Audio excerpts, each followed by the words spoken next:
I'm Casey Reed, 32 years old, standing in my Albuquerque apartment, pregnant and proud, surrounded by friends and family. It was supposed to be a joyful night celebrating our new home. But then my sister grabbed the microphone. "I've already spoken to a lawyer," she declared, her voice slicing through the chatter.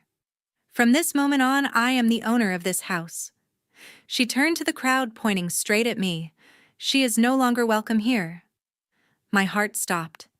My husband just sipped his wine, his eyes carefully avoiding mine. Under the table, my best friend's hand found mine, her grip tight. The room went silent. Every gaze locked on me as if waiting for me to crumble. I could feel the weight of their stares, judgment, betrayal. Her words weren't just a claim, they were a knife cutting through everything I had built. I should have seen it coming, the late-night texts, the whispered calls, the way she lingered in my home as if it were hers. But I was pregnant, exhausted, clinging to the belief that family meant trust. I was wrong. My husband's silence screamed louder than her words. I waited for her to finish, my pulse racing, and in my head, I counted 3, 2, 1. Silence swallowed the room. I stood, my hands steady, and reached for my purse, and pulled out something no one in the room expected. This wasn't the end, it was the beginning of my fight. A fight to protect the child growing inside me, to reclaim justice, and to expose the masks of betrayal hiding within my own family. From that moment on, I knew I could no longer be the weak woman they thought I was. I would fight, no matter what the cost. Does this story remind you of someone in your own family? Share your thoughts in the comments. Sometimes one sentence can change everything. 6 months before the party, I believed Derek and I were stepping into a brand new beginning. We had just signed the papers for a 3-bedroom apartment in Albuquerque, New Mexico, cozy, filled with light from its wide windows, and most importantly, the very first home we could truly call our own after years of renting. To me, it felt like a dream finally coming true, made even more special with a baby on the way. In my mind, I could already see our daughter's nursery walls painted a gentle yellow, a white crib tucked by the window to catch the morning sun. Derek Blair. My husband seemed just as excited, at least at first. We spent late evenings together, planning how to arrange the rooms, choosing color swatches, and laughing over quirky furniture catalogs. But as weeks passed, something shifted. Derek started pulling away. He'd come home late, his phone buzzing constantly, his eyes glued to the screen. When I asked who he was texting, he'd shrug and say, "Just work." I wanted to believe him. My pregnancy hormones were making me emotional, and I didn't want to seem paranoid. Then my sister Sheila started texting me out of the blue. She'd always been the overbearing type, 2 years older and always acting like she knew better. "Did you pay the mortgage yet?" she'd message, or, "You sure you can afford that place?" Her questions stung, like she doubted I could handle my own life. I brushed it off, telling myself she was just being her usual controlling self. But it didn't stop there. One Saturday, I came home from grocery shopping, my arms full of bags, to find Sheila in my living room. She was holding a measuring tape, eyeing my curtains like she owned the place. "These won't do," she said, not even looking at me. "You need something classier for a home like this." I froze, my stomach twisting. How did she even get in? When I asked, she waved a hand. "Derek gave me a key. Said you wouldn't mind." I minded. A lot. But I bit my tongue, not wanting to start a fight with my sister while pregnant. Derek wasn't any help. That night, I asked him why he gave Sheila a key without telling me. He just mumbled something about family helping out and changed the subject. His phone buzzed again, and he turned it face down on the table. I couldn't shake the feeling that something was off. Sheila's texts kept coming, each one more intrusive. "You should refinance the loan," she wrote once. "I know a guy who can get you a better rate." How did she even know about our loan? I hadn't told her anything.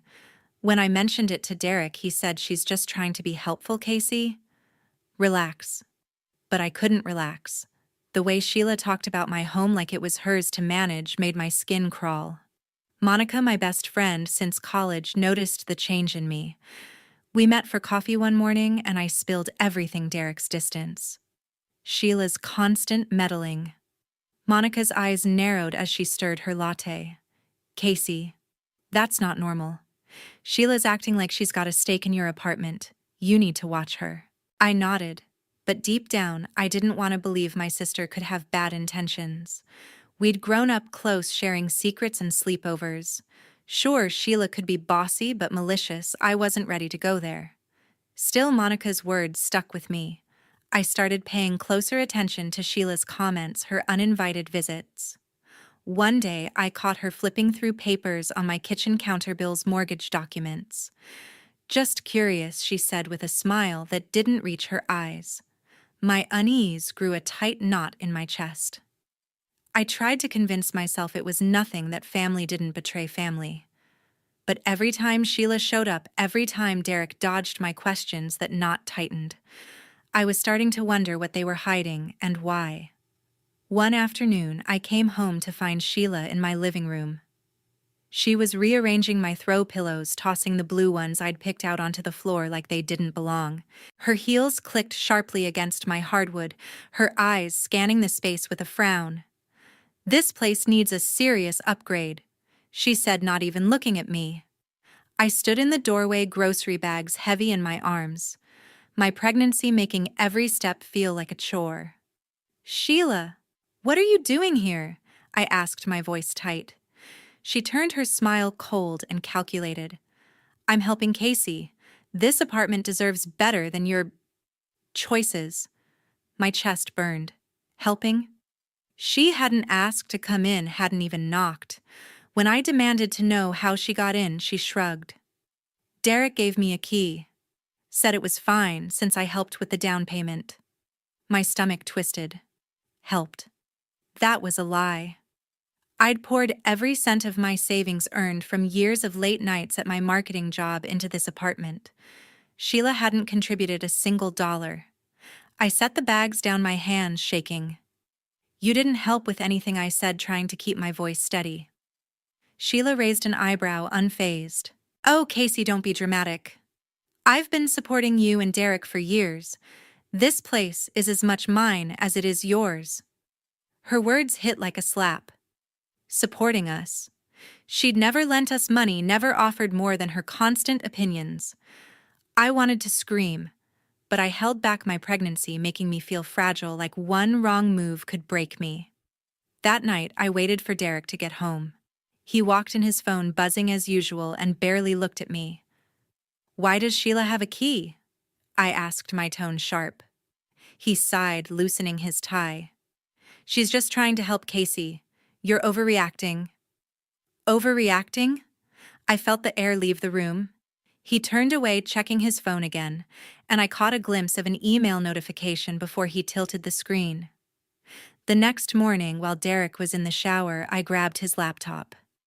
My heart pounded as I opened his email, something I'd never done before. There it was, a thread with Sheila titled, "Apartment Docs." He'd sent her our mortgage contract, the one I'd signed alone because Derek's credit wasn't good enough. Why would he share that? My hands trembled as I scrolled through their messages. "She doesn't need to know," Sheila had written. "We'll handle it." Handle what? I snapped a photo of the screen with my phone, my mind racing. This wasn't just meddling. This was something bigger, something planned. I called Monica, my best friend, and met her at a diner near my office. Over greasy fries and weak coffee, I told her everything: Sheila's uninvited visit, her claim about the down payment, the key, the emails. Monica's eyes widened, her fork pausing mid-air. "Casey, this isn't right. Sheila's acting like she owns your home and Derek's letting her. You need to check those documents, make sure nothing's been changed." Her words sent a chill through me. Check the documents? I hadn't even thought of that. And start keeping a record. Monica added, her voice firm. Every text, every visit, every weird thing Sheila does. You need proof. I nodded, my throat tight. Proof. The word felt heavy, like I was preparing for a fight I didn't want. Back home, I started saving everything. I took screenshots of Sheila's texts, Her latest one read, "You should repaint the walls, Casey. I know a contractor." I saved the photo of Derek's email to her, the one with our contract. I even started noting down her visits in a journal, like the time she showed up with a stack of paint samples saying, "I'm just planning ahead for when this place is mine." Mine. The word echoed in my head each time, making my blood run colder. I felt like a stranger in my own home, pushed out by my own sister and husband. Every night I'd lie awake, my hand on my belly, feeling my baby kick. This apartment was supposed to be her home, our safe place. But with Sheila's key in her pocket and Derek's secrets piling up, it felt like a battleground. I wasn't sure what they were planning, but I knew one thing: I wasn't going to let them take what was mine. The day of the housewarming felt off from the start. I woke up with a knot in my stomach, my pregnancy weighing down every step. The Albuquerque apartment was set. String lights glowed over the balcony, trays of chips and dip lined the kitchen counter, and soft music hummed in the background. Guests started arriving, their laughter and chatter filling the space. Ellen Morse, my cousin, slipped through the door, offering a quick hug and a smile that faded too fast. Monica helped me arrange drinks, her eyes darting around like she could sense the tension I was trying to ignore. Derek was there, but barely present, his fingers glued to his phone, avoiding our guests' small talk. I forced a smile, greeting everyone, trying to shake the unease creeping up my spine. This was our new home, our fresh start. But Sheila's shadow hung over it all. She arrived late, striding in with a sharp smirk, her gaze sweeping the room like she was judging every inch. Halfway through the night, Sheila snatched the microphone from the karaoke machine we'd rented for fun. The chatter stopped, all eyes turning to her. "I have an announcement," she said, her voice cold and commanding. "I've spoken with a lawyer, and as of today, I'm the rightful owner of this apartment." My breath caught my heart slamming against my ribs. She pointed at me, her eyes glinting. "Casey doesn't belong here. She can't afford this place, and it's time she leaves." The words hit like a punch, each one slicing through me. Gasps echoed around the room. Ellen's hand froze on her glass, her jaw dropping. Monica grabbed my arm, her grip tight, whispering, "Breathe, Casey." But I couldn't breathe. My face burned, my pulse thundering in my ears. Derek stood in the corner, sipping his wine, his eyes locked on the floor. Not a word, not a glance. His silence screamed louder than Sheila's voice. The room felt like it was closing in. Neighbors, co-workers, family, all staring at me, their whispers buzzing like static. Sheila's smirk widened, her confidence unshaken, like she'd already claimed my home. My mind raced, replaying her lies about the down payment, her uninvited visits, the emails she'd exchanged with Derek. It was all connected, a plan I hadn't seen coming. My hands trembled, my body frozen in place. I wanted to scream, to demand answers, but my throat was tight. My thoughts, a jumbled mess. How could my sister do this? How could Derek just stand there? Monica's hand stayed on my arm, her voice low but steady. "We'll figure this out," she murmured. Ellen's eyes met mine, wide with shock, her fingers clutching her glass like it might shatter. The crowd's murmurs grew louder, some guests shifting uncomfortably, others leaning in, waiting for me to crack.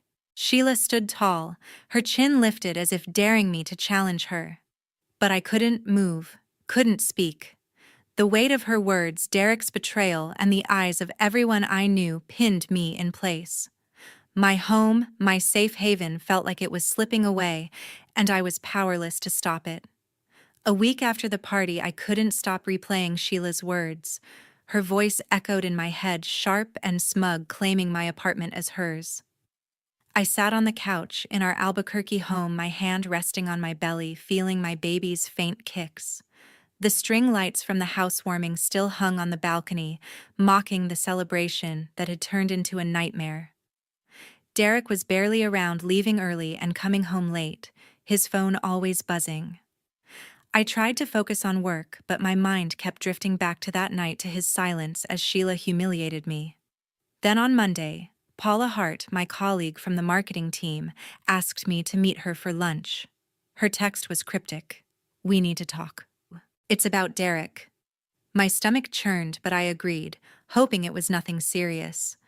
At a small diner near the office, Paula slid her phone across the table. I saw them last week. She said, her voice low. Derek and Sheila at a coffee shop downtown. She showed me a photo, Derek and Sheila sitting close, her hand on his arm, their faces inches apart. My throat tightened. Paula hesitated, then opened a screenshot of a text conversation she'd overheard and snapped. It was from Derek's phone to Sheila Casey's clueless. Once we push her out, the apartment's ours. My hands shook as I stared at the words. Not just betrayal, but a plan to take my home. Paula's eyes softened. I'm sorry, Casey. I had to tell you. That night, I waited until Derek was asleep. His phone was on the nightstand, unlocked, a rare slip. My heart pounded as I scrolled through his messages with Sheila. There were dozens going back months. She doesn't deserve the place, Sheila wrote. We'll make it ours. Derek replied, just keep her distracted. I'll handle the rest. My chest burned, tears blurring the screen. They weren't just plotting against me. They were together. Every late night, every dodged question, every smirk from Sheila, it all made sense. I felt like the ground had vanished beneath me, my own husband and sister tearing apart the life I'd built. I couldn't confront Derek yet. I needed more. The next day, I called Sheila, my hands trembling as I hit the record button on my phone. Why are you doing this? I asked, keeping my voice steady. She laughed, cold and sharp. Casey, you're in over your head. That apartment? It's too much for you. I'm just resolving things. I pressed harder. Resolving. By claiming my home. She paused. Then her voice dropped. You should have stayed out of the way. Derek and I will take care of it. My blood ran cold. She'd admitted it, her plan to push me out. I saved the recording, my heart racing, but my resolve hardening. I met Monica at her place that evening, my phone full of screenshots and the audio file. She listened to the recording, her jaw tight. This is disgusting, she said, her voice fierce. They're trying to steal your life, Casey. You need to fight back. She helped me organize everything, screenshots of the texts, the photo from Paula, the mortgage contract in my name, and Sheila's recorded confession. You've got enough for a lawyer, Monica said, her eyes steady. They can't get away with this. I nodded, my throat tight. The betrayal cut deep. Derek, who I'd built a future with, and Sheila, my own sister, working together to destroy me. But something shifted inside me. I wasn't just hurt, I was angry. This was my home, my baby's future. They'd underestimated me, and I was done being their pawn. I'd fight not just for the apartment, but for myself. I packed my bags and moved to Monica's apartment the next morning. The Albuquerque air felt heavy as I left the home I'd fought so hard for my pregnancy, making each step ache. Staying under the same roof as Derek was unbearable after his betrayal. Monica welcomed me with a tight hug, her spare room already set up with a bed and fresh towels. You're safe here, she said, her voice steady but fierce. I nodded, my throat too tight to speak. That afternoon, I met with a lawyer named Laura Martinez in a small office downtown. I laid out everything: Sheila's false claim about the down payment, her uninvited visits, the email she exchanged with Derek about our mortgage contract, and the recording where she admitted wanting to resolve me to take the apartment. I also showed Laura the photo Paula had sent, the texts confirming Derek and Sheila's affair and their plan to push me out. This is serious, Laura said, her pen tapping the desk. We can file against Sheila for fraud and attempted forgery of property documents, and against Derek for violating your privacy by sharing the contract. My heart pounded, but her confidence gave me a flicker of hope. 2 days later, my phone buzzed with notifications. Sheila had posted on social media a long rant accusing me of abandoning Derek and being unfit to own the apartment. Casey walked out on her husband, leaving him with nothing, she wrote. She doesn't deserve that place. My stomach twisted as I read the lies, the comments piling up from strangers and distant acquaintances. Some called me selfish, others questioned my stability. The betrayal stung deeper than I thought possible, my own sister painting me as the villain. I wanted to scream to tell the world the truth, but Monica stopped me. "Don't engage," she set her hand on my shoulder. "We'll fight this with facts, not posts." I took a shaky breath, trusting her judgment, but the public humiliation burned.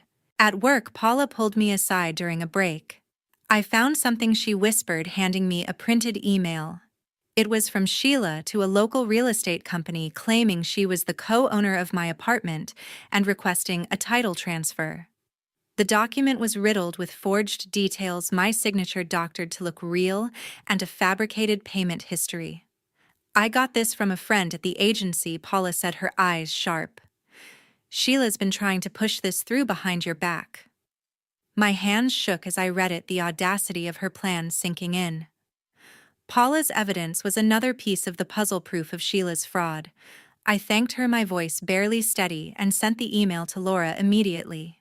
That evening, I asked Derek to meet me at a park near Monica's place. I needed answers, and I needed them on record. My phone was in my pocket, recording as he approached, his face tense. "Why, Derek?" I asked, my voice low but firm. "Why, Sheila? Why my home?"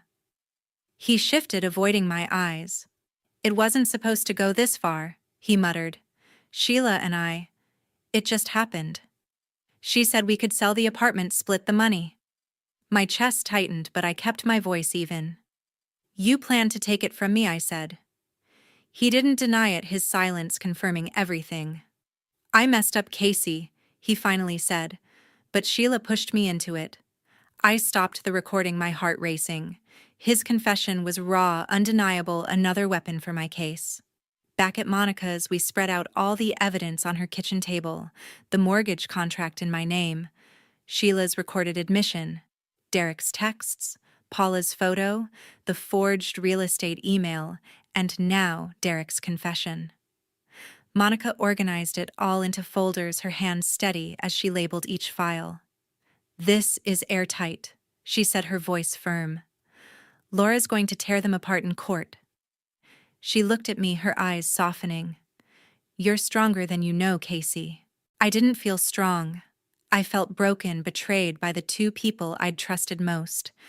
But as I looked at the evidence, at the truth I'd fought to uncover, something shifted. This wasn't just about the apartment anymore. It was about reclaiming my life, my dignity, for me and my baby. I was ready for the fight ahead, no matter how ugly it got. The courtroom was quieter than I expected. The Albuquerque sun filtered through high windows, casting stark shadows on the wooden benches. I sat beside Laura, my hands clasped tightly in my lap, my pregnancy making me shift uncomfortably. Across the room, Sheila and Derek sat stiffly, avoiding my gaze. Laura stood, her voice steady, as she presented our case. She showed the judge the evidence: text messages between Derek and Sheila, plotting to take my apartment, the recording of Sheila admitting she wanted to resolve me, Derek's confession in the park, and the forged email Sheila sent to the real estate company with my faked signature. Each piece felt like a brick, building a wall of truth no one could deny. The judge's face remained unreadable, but I saw Sheila's hands twitch, her composure slipping. Derek's jaw was tight, his eyes fixed on the floor, just like at the housewarming. When it was their turn, Sheila's lawyer argued she'd acted in good faith, claiming the apartment was a joint investment. Derek's attorney said he'd only shared the contract to protect Sheila's interests. Laura dismantled their claims, pointing out the forged documents and the timeline of their affair. The judge leaned forward, her voice sharp, as she questioned Sheila about the email. Sheila stammered, her face flushing, unable to explain the fake signature. Derek stayed silent, offering no defense. After what felt like hours, the judge ruled the apartment was mine, solely in my name. Sheila and Derek had no legal claim. The gavel struck, and a weight lifted off my chest. I glanced at Monica in the gallery, her nod firm and proud. The judge didn't stop there. Sheila's forged email triggered a criminal investigation for fraud. Whispers followed her out of the courtroom, her reputation in our community crumbling.